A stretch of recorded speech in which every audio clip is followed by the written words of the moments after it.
कुछ तो सस्ता लो, सब बढ़िया लो। इसमें क्या खास बात है? थोड़े में ज्यादा स्वाद, यही तो है इसकी खास बात। नहीं, ये स्क्रिप्ट तो सपा को लाभ देगी, सपा को ही लाभ देगी। ये स्क्रिप्ट ऑब्वियस है, ये स्क्रिप्ट तो सपा को ही लाभ देगी कि भाई आजम खान को टेंटेड कर दो। मैं एक बात और कहता हूं, फिर नवेद अयाज के पास आऊंगा। कहा यह जाता है कि बसपा, नवेद अयाज एकदम भड़कना नहीं, जो कहा जाता है वही बता रहा हूं कि बसपा भाजपा के द्वारा नियंत्रित है, ऐसा कहा जाता है। मैं नहीं कह रहा, परसेप्शन, नैरेटिव, ठीक। इसकी भी कसौटी हो जाएगी, इसका भी इम्तिहान हो जाएगा। और सुनो भाई, इसका भी इम्तिहान हो जाएगा। जो लोग ये प्रचारित करते हैं, सपा ने तो ऑफिशियली एक बार लिख के जारी किया था कि 2014 से आज तक हमको चुनाव हराने का काम भाजपा के बिहाफ पर बसपा करती है, लिखित पढ़त में किया था जारी। तो ये भी तय हो जाएगा कि अगर भाजपा के नियंत्रण में और भाजपा के प्रभाव में बसपा होगी तो आजम खान को पहली फुर्सत में ज्वाइन करा ही लेंगे। अयाज साहब, नहीं, नवेद अयाज, जो लोग ये कहते हैं कि मायावती भाजपा से पूछ के चलती हैं, भाजपा से पूछ के खाती हैं, भाजपा से पूछ के सोती हैं, भाजपा कहता है उठ जाओ, कहती उठ जाओ तो उठ जाती हैं, तब तो फिर आजम खान को अब तक बसपा ज्वाइन कर लेनी चाहिए थी।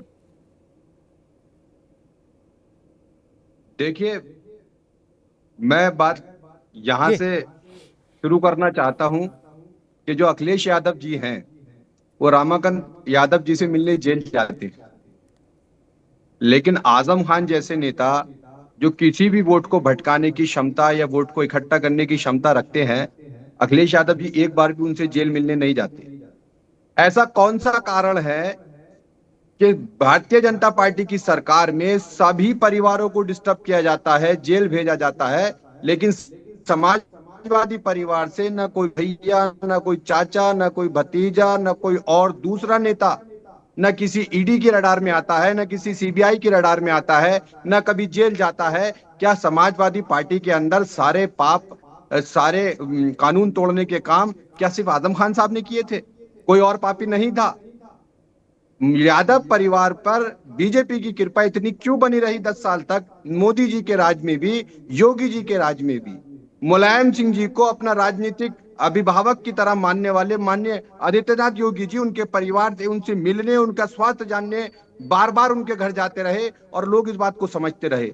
लोकसभा के कई कारनामे ऐसे हैं जहां पर्दे के पीछे से इंडिया गठबंधन से हटकर, कांग्रेस से हटकर, सेकुलर राजनीति से हटकर मुलायम सिंह जी और अखिलेश यादव जी अपना बाइकाट करने के नाम पर लोकसभा से, सदन से बाहर गए और उसका लाभ भाजपा को मिला। ये बहुत सारी चर्चाएं हैं कि उत्तर प्रदेश से शायद किसी नेशनल दल को उखाड़ने के लिए समाजवादी को जन्म दिया गया। शायद एक कॉम्बिनेशन था दलित मुस्लिम का, जो बसपा के नाम पर बीजेपी को 20 साल के लिए सत्ता से बाहर कर सकता था। बहन कुमारी मायावती जी जैसी नेता मिल गई थी तो बीजेपी को सत्ता में लाने के लिए समाजवादी को मीडिया में, तमाम वोटरों में मजबूत किया गया। तो समाजवादी पार्टी जो है हिंदू मुस्लिम की राजनीति को पैदा करने के लिए भी लाभदायक है बीजेपी के लिए। समाजवादी से जब चुनाव होता है तो देश के सारे मुद्दे डब्बे में चले जाते हैं। न रोजगार की बात होती है, न किसान की बात होती है, न महिला अत्याचार की बात होती है, कोई बात नहीं होती। सिर्फ हिंदू मुसलमान की चर्चा समाजवादी के वजूद से बाकी रह जाती है। तो समाजवादी पार्टी जो है उत्तर प्रदेश और देश में हर तरह से भारतीय जनता पार्टी के लिए लाभदायक है, इसलिए अखिलेश यादव जी को बड़ा नेता दिखाया जाता है। और अखिलेश यादव जी जेल जाने का समय नहीं है, रामपुर जा रहे हैं। इसका फायदा भी आजम खान ले रहे हैं कि अगर जरा सा भी तरह करोगे तो हालात बदल सकते हैं। बसपा के नाम से, बस बहन जी जैसे बड़े नाम से शायद वो अखिलेश यादव डर गए और भागे भागे रामपुर जा रहे हैं, वरना वही अखिलेश यादव 2024 के लोकसभा चुनाव में रामपुर का टिकट भी एक मस्जिद के इमाम साहब को दे देते हैं और उसमें अगले आजम खान साहब की राय जानी गई या नहीं जानी गई ये पूरा देश जानता है।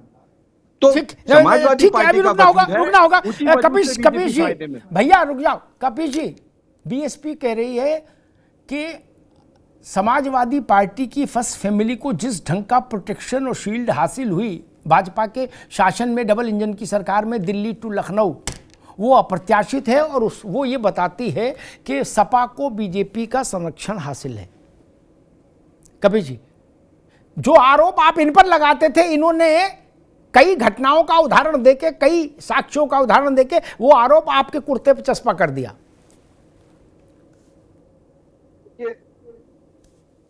इनका क्या है, ये चाहते हैं कि attack is the best defence. आक्रमण कर दो, डिफेंस अगला करेगा। तो हम ऐसा नहीं करने वाले। और बता रहे थे कि बहन जी बहुत बड़ी नेता है, इसमें कहां दो रहा है। इसीलिए आपकी पार्टी बार बार टूटती है और टूटते टूटते कहां पहुंच गई है। और उमाशंकर जी जो ऑफर दे रहे हैं, बीच में मत बोले, हमने आपके बीच में नहीं बोला है। नावेद अयाज अभी केवल कपिल श्रीवास्तव की आवाज। जी जी, जो हकीकत उसको स्वीकार करिए ना कि बहुत बड़ी नेता है आपकी बहन जी। अगर बड़ी नेता ना होती तो क्या भारतीय जनता पार्टी जैसे चाहती वैसे उठाती बैठाती?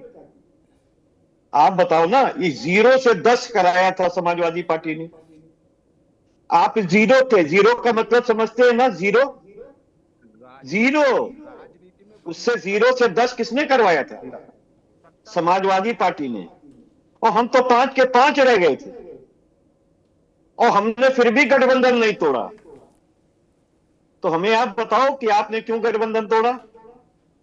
फिर आपने एमएलसी से लेकर के और राज्यसभा के चुनाव तक और राष्ट्रपति के चुनाव में खुला आपने कहा, और बहन जी ने कहा कि समाजवादी पार्टी को हरवाने के लिए हम भारतीय जनता पार्टी को सपोर्ट करेंगे। खुलेआम बिकने वाले लोग अगर इस तरीके की बात नहीं करेंगे तो कैसी बात करेंगे?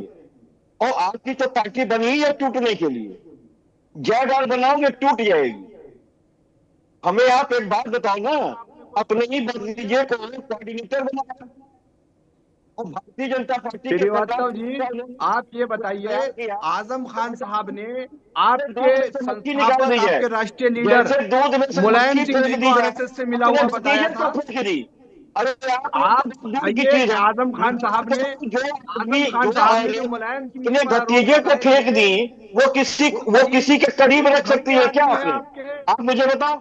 घर का आदमी, जितने प्रदेश, घर का बेटी लंका ढाए, घर के बेटी ने लंका ढाई थी कि मुलायम सिंह यादव जो हैं उनकी धोती के नीचे आरएसएस की चड्डा है। जो विधानसभा की आप मुझे बताइए कि मुलायम, आपको आजम खान साहब की बात तो याद होगी ना? घर का बेटी लंका ढाए, अच्छा है कि घर का बेटी लंका ढाए और बहन जी को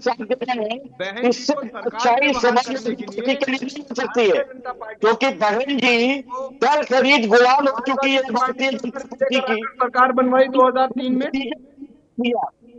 इसलिए क्योंकि उसने भ्रष्टाचार। मैं ये जानना चाहता हूँ कपिल जी, इस तरीके से कि आजम खान साहब जो घर का बेटी लंका ढाए, उन्होंने कहा था कि मुलायम सिंह जी की धोती के नीचे आरएसएस की चड्डी है।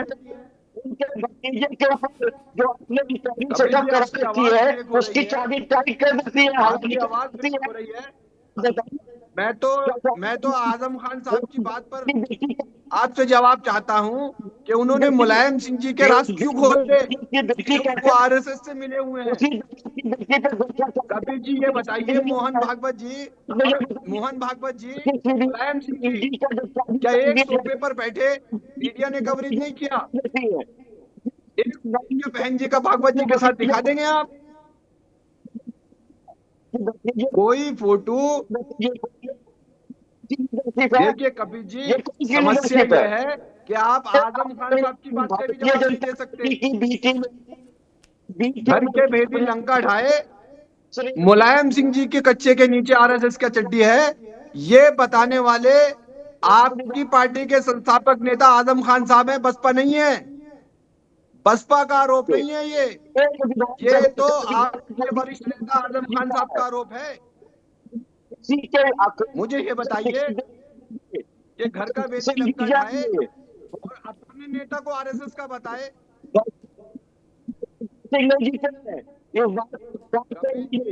भैया अब रुकना होगा, दोनों मित्रों को रोकूंगा, कपीश भाई को भी और नवेद अयाज साहब को भी। दो ठीक है कपीश भाई, दोनों मित्रों को रोकूंगा। अनूप चक साहब के पास चलो। अनूप चक साहब, मामला पेचीदा हो गया है।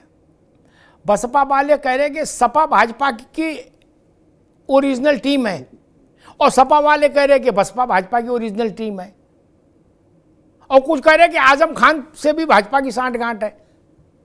ये चक्कर क्या है? आप कितनी जगह तार जोड़े हो महाराज? अनुभवचक जी।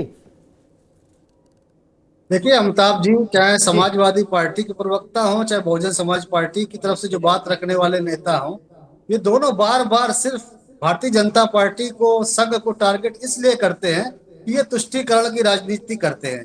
इनका जो नजर होती है वो कहीं ना कहीं टोपी और दाढ़ी रखने वाले लोगों पर होती है, मुस्लिम वोटों पर होती है, और इनको लगता है कि जितना ज्यादा भारतीय जनता पार्टी और राष्ट्रीय स्वयंसेवक को गाली बकेंगे, उसको उतना उल्टा सीधा कहेंगे, उससे ये उन वोटों को पाने में कामयाब हो जाएंगे। किस तरीके से पब्लिक की बात करें, किस तरीके से अपने नेताओं को सहेज कर रखे, उसकी जगह पर इनकी सिर्फ एक रणनीति है, भारतीय जनता पार्टी राष्ट्रीय स्वयंसेवक को गाली बके और वो वोट हासिल। कपिल जी आपके बीच में नहीं बोलना पाते, इसलिए शांति से सुनिए आप थोड़ा सा, ठीक है? आप अपनी रणनीति पर बने रहिए। आप भारतीय जनता पार्टी और राष्ट्रीय स्वयंसेवक को जितना चाहे गाली बके, लेकिन जनता देख रही है कि आपकी ना कोई नीति है, ना कोई नियत है, ना कोई चेहरा है। आप सिर्फ और सिर्फ सत्ता के लिए इसलिए व्याकुल है कि आपको लूट खसोट करने का जो मौका मिलता था, जिस तरीके से मुख्तार अंसारी, अतीक अहमद जैसे गुंडों को बंदूकें पकड़ाकर आप उत्तर प्रदेश की जनता को गोलियों की तलवार से रौंदते थे, उनसे वसूली करते थे। राजू पाल जैसे पिछड़े समाज के व्यक्ति को सरेआम सिविल लाइन के अंदर 5 किलोमीटर दौड़ा के गोलियां मारी जाती हैं, और वहां पर उस समय मुलायम सिंह की सरकार किस तरीके से आंख बंद करती है, मुकदमा वापस लेने का प्रयास करती है। जो शैलेंद्र सिंह नाम का सीओ मुख्तार अंसारी की राइफल बरामद करता है, उस पर पोटा लगाता है, तो मुख्तार अंसारी के अरेस्टिंग की जगह शैलेंद्र सिंह को सस्पेंड करा जाता है और वो नौकरी तक छोड़ देता है। इस तरीके गुंडा शासन से त्रस्त उत्तर प्रदेश को आज मुख्यमंत्री योगी आदित्यनाथ ने राहत की सांस दी है, और जनता उससे बहुत खुश है। 17, 19, 22, 24 लगातार आपको धूल चढ़ाने का काम करा है, और ये आपको बर्दाश्त नहीं हो पा रहा है। आपको भ्रष्टाचार हो पाने की टीस लगी हुई है। जनता के पैसे से आप वहां पर बॉलीवुड वालों को बचाते थे, उन पर पैसा खर्च करते थे। आपको वो टीस लग रहे कि आज सैफई महोत्सव नहीं हो पा रहा है, आपको बड़ा जीवन जीने को मिल रहा था। आप लगातार ये प्रयास कर रहे हैं कि ये स्वीकार करना चाहिए आ जाए और जनता को सबसे बड़ा आपका मकसद कामयाब होने वाला है, न आपके अब्बा अखिलेश यादव का होने वाला है। मुलायम सिंह जी जिसका माइक अखिलेश यादव ने छीना था, जो अपने बाप का नहीं हुआ, उत्तर प्रदेश का क्या होगा? ऐसे नकारा पुत्र को, ऐसे नकारा नेता को उत्तर प्रदेश की जनता बिल्कुल जमीन पर चढ़ाने का काम कर रही है। और 2027 में नजदीक आ रहा है, विधानसभा चुनाव से पहले जो जिला पंचायत के चुनाव आ रहे हैं, उसमें संभावित हार के डर को देखते हुए समाजवादी पार्टी ने पहले ही से ये कह दिया है कि हम जिला पंचायत सदस्य में अपना कैंडिडेट नहीं खड़ा करेंगे। बीडीसी के इलेक्शन में अपना कैंडिडेट नहीं खड़ा करेंगे। आपको पता है कि हम चाट जाएंगे, इसलिए आप इससे पहले ही से पलायन कर चुके हैं। ठीक है, मैं दोनों मित्रों को रोकूंगा, कपिश भाई को भी रोकूंगा और अनुभवचक जी को भी रोकूंगा। कुछ तो सस्ता लो, सब बढ़िया लो, इसमें क्या खास बात है? थोड़े में ज्यादा स्वाद, यही तो है इसकी खास बात।